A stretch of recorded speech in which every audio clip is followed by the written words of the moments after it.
কালকে আমার সাথে কি হয়েছে জানো? এটা তোমাদের সাথে শেয়ার না করলে নয়। একটা মেয়ের মানসিকতা কতটা খারাপ হইলে এমন কাজ করে। ফার্স্টে হচ্ছে আমি ওদের লবিতে গেছি, গ্রুপে যেয়ে দেখি 3জন দাঁড়ায় আছে। তো আমাকে বলতেছে জানো তুমি পিঙ্ক কালারের এই যে ড্রেসটা এটা পরে আসতে বলতেছে।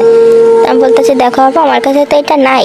তো বলার সাথে সাথে আমাকে গ্রুপ থেকে কিক দিছে। তো সেই টাইম যখন আমি আবার তাদের লবিতে মানে তাদের গ্রুপে অ্যাড হয়েছি, তো আমাকে এতগুলো কথা শোনাইছে যেগুলো তোমাদের বলতেছি না, নামটাও সিক্রেট থাক, সমস্যা নেই।